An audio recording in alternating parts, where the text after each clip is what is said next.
This is the second and last auction sermon of the year.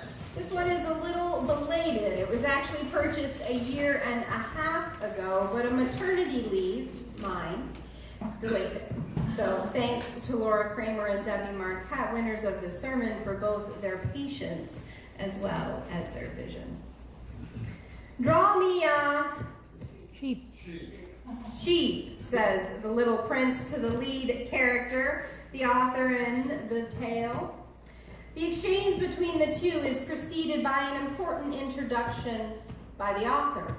He recalls being 6 years old and being fascinated with the idea of how snakes could take 6 months to digest a food item. And so it was the 6-year-old author drew a snake digesting an elephant. But none of the grown-ups understood it. So he had to draw a second one where you could see the contents of the snake's stomach. Upon seeing this second drawing, the grown-ups advised the child to lay aside any drawings of boa constrictors, whether from the inside or the outside, and devote myself instead to geography, history, arithmetic, and grammar. That is why, he concludes, at the age of 6, I gave up what might have been a magnificent career as a painter. Mm-hmm. He becomes a pilot, and because of plane difficulties in the middle of the desert, encounters the little prince who asks him to draw a sheep. When Laura and Debbie and I met, we talked about a range of topics.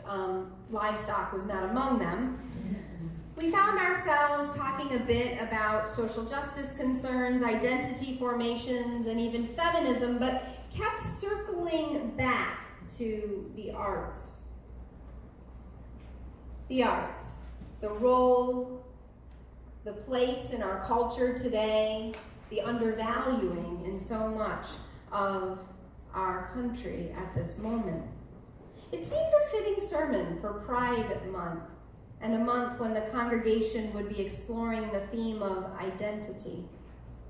You can scarcely now talk about the arts without talking about money, the cost of funding the arts, the worth of art, and of course what our author of The Little Prince encounters, whether you can ever make a living with art.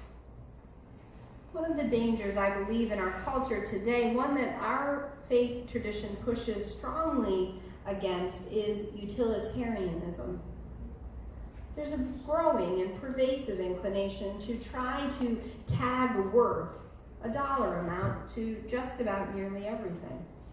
To rest the importance of something on its value to be bought or sold, its use. In schools across the country, from elementary all the way to graduate degrees, institutions are being pressed to justify the use of, the function, the production of certain means of education, the arts and the humanities chief among them.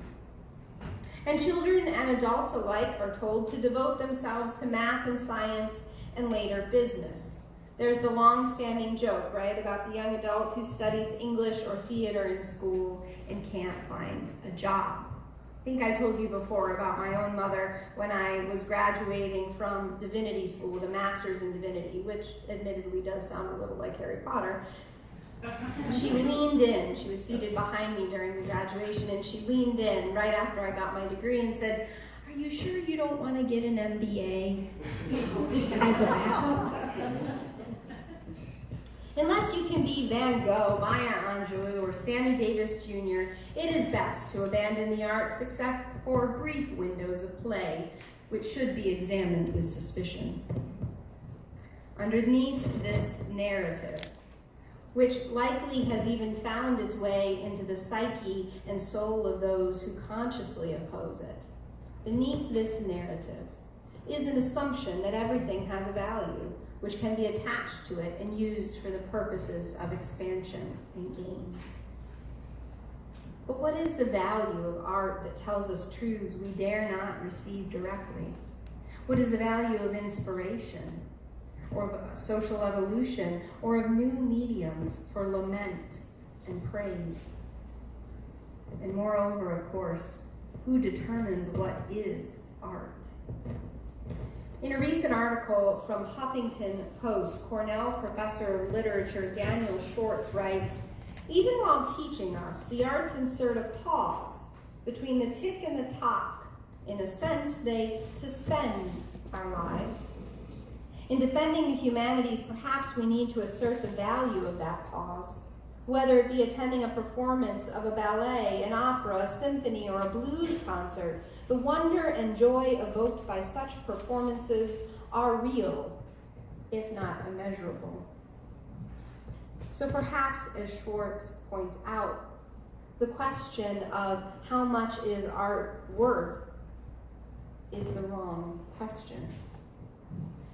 Instead, perhaps, maybe we ought to be asking, what is the role of art in our lives, in this community, in our country, in our world today? A pause seems an apt analogy, a breath. Art giving us space to grow and expand our thoughts, a space for social evolution that's not measured or controlled or exacted, but moves with an unpredictable movement. What is the role of art? Kierkegaard puts it well in his parable. "Suppose there are two artists," he says, "and one said, 'I have traveled much and seen much in the world, but I have sought in vain to find a human worth painting. I have found no face with such perfection of beauty that I could make up my mind to paint it. In every face I have seen one or another little fault. Therefore I have sought in vain.'" Would this, Kierkegaard asks, indicate that this artist was a great artist? On the other hand, consider the second one who says, "Well, I do not pretend to be a real artist, neither have I traveled in foreign lands, but remaining in the little circle of people who are closest to me, I have found not a face so insignificant or so full of faults that I still could not discern in it a more beautiful side and discover something more glorious. Therefore, I am happy in the art I practice. It satisfies me without my making any claim to being an artist." So Kierkegaard concludes, which of the two is the artist? And of course, answers the second. The artist fashions beauty out of the world, and in this, art gives us one of our greatest reflections of our own nature. It tells us something about what it means to be human. Art reminds us that we can always envision a world better than the one we can create in space and time. We can paint it, we can sculpt it, we can photograph it, we can write it, carve it, dance it, we can sing it. Always we can envision better.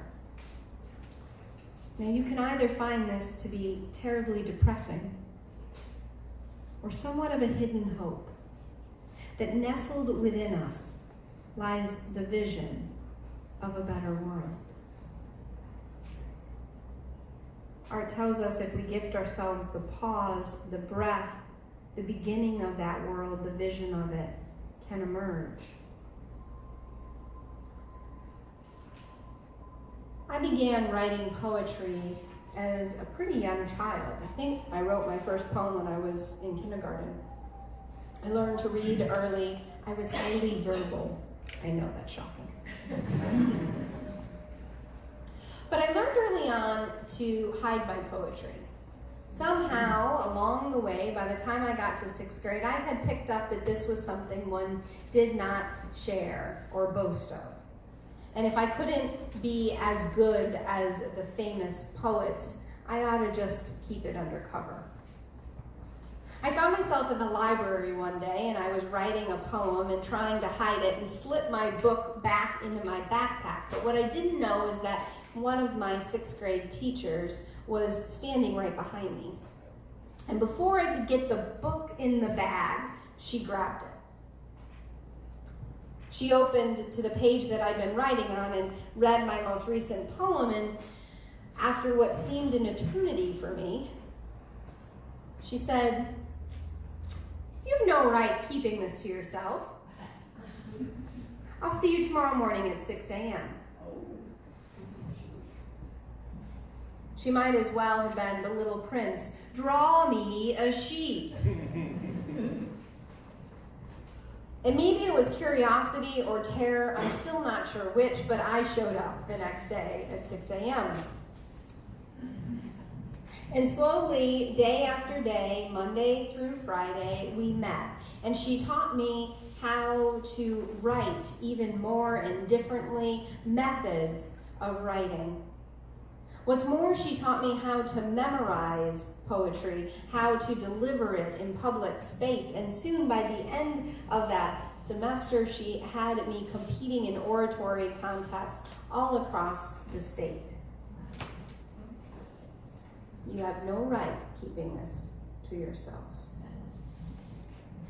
What is the role of art? Redemption, recreation, renewal, renaissance, flourishing, human flourishing, lament, resistance. You know, in totalitarian states, what is one of the first things that come under attack?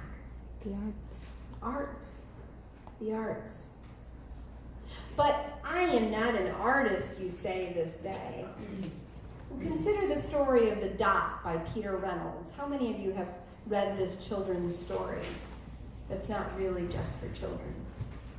So in the story, there is an art teacher who looks out over her class and tells them that day on their blank pieces of paper that they can draw whatever they would like to draw, and all the students begin furiously working except for one. Vashti just looks frozen. Shh, I'm not an artist, she thinks. And so the time ticks and talks until the class is over, and the art teacher approaches her and says, "Ah, a polar bear in a blizzard. Well, you ought to sign your work." Vashti rolls her eyes. "I can't draw anything, not even a dot." "Not even a dot?" the teacher says. "I can draw a dot." And so she makes a single dot and signs her name on the page and leaves class. She comes back to school the next day to find her dot framed and at the front of the class. Well, I can make a better dot than that, she thinks. And so day by day, she makes new dots, circles upon circles, dots upon dots, painted dots, charcoal dots, sketched dots, drawn dots, stamped dots, and soon she has a gallery of dots and her first art show.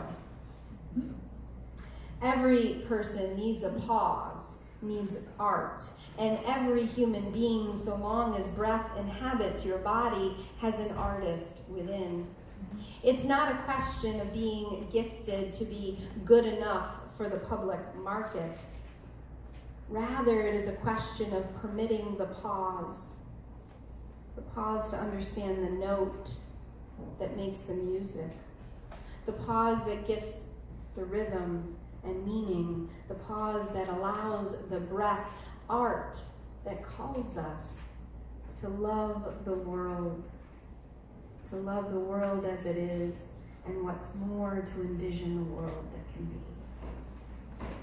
This is not to say it is easy to create art and call the creation forth within us. Anyone here who spends their days in art knows that it doesn't just arise.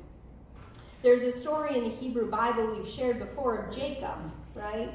The story of Jacob, one of the pillars, if you will, in the Hebrew Bible, who spends his majority of his life running from chaos that he creates and family drama, until eventually he finds himself on the bank of a shores, knowing that he is going at dawn to have to meet his brother who wants to murder him. It's a light story. And so, knowing that his brother is filled with this rage, Jacob, being extraordinarily courageous, sends for everyone in his family to meet his brother first. His wives, his children, the cattle go. I'm sure he sent some potted plants. And he's waiting here on the shore until dawn breaks, when he'll finally go and meet his brother. And just as sun sets, we're told that a stranger comes upon Jacob, and the rest of the story is probably familiar. They wrestle until dawn, when eventually Jacob realizes in the story it's an angel, and he demands a blessing, and the angel wrenches Jacob's hip as he gives him a blessing. And so he carries forth this blessing in his life as the story goes, and this incredible pain in his hip. Herman Melville used this story to fashion meaning of art in his poem entitled Art. In placid hours, well pleased, we dream of many a brave, unbodied scheme, but form to lend, pulsed life create, what unlike things must meet and mate. A flame to melt, a wind to freeze, sad patience, joyous energies. Humility, yet pride and scorn, instinct and study, love and hate, audacity, reverence, these must mate and fuse with Jacob's mystic heart to wrestle with the angel art.